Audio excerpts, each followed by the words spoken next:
যা বরাবর করে এসেছে, শান্তি আসুক, পশ্চিমবঙ্গের সমস্ত মানুষের উন্নয়ন হোক, সবাই ভালোভাবে বাঁচুক, মাথা উঁচু করে বাঁচুক, ভয় ছাড়া বাঁচুক, ভরসা নিয়ে বাঁচুক।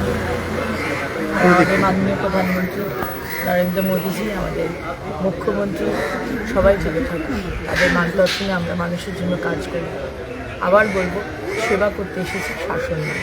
দেখুন, এখন আহ্বান করে কী হবে? ইন্ডিয়া অ্যালায়েন্স পার্টনারদের মধ্যে যে কোনো ইউনিটি নেই, সেটা সারা ভারতবর্ষের মানুষ জানে। আজকে ইলেকশন হওয়ার সাথে সাথে রেজাল্টও তখন বেরোয়। রাহুল গান্ধী বললেন যে আজকে বিজেপির এই উত্থান মমতা ব্যানার্জির জন্য হয়েছে। সুতরাং যে একে অপরকে দোষ দেয়, একে অপরকে নিচু করে, ছোট করে, যাদের নীতি আদর্শ বলে কিছু নেই, যারা শুধু সময় বিশেষে তাদের নীতি আদর্শকে বদলায়, তাদেরকে ভারতবর্ষের মানুষ বিশ্বাস করে না।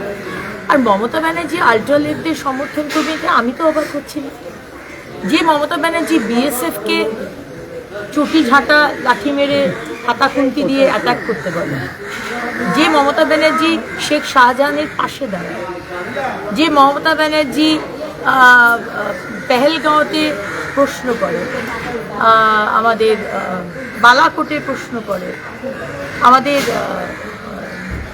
যে আমাদের হলো দিল্লিতে যে সংসদে আক্রমণ হলো সেটা নিয়ে প্রশ্ন করে, প্রত্যেকটা বিষয়ে ভারতবর্ষকে ছোট করে দেখায় আর পাকিস্তানের সুরে কথা বলে, সেই মমতা ব্যানার্জি আল্ট্রা লেফট যারা ভারতবর্ষের সুরক্ষাকে বিঘ্নিত করছে, যারা অন্য এনিমি দেশের সাথে, শত্রু দেশের সাথে হাত মিলিয়ে দেশের ক্ষতি করছে, আজকে তাদের সমর্থন চাইছে।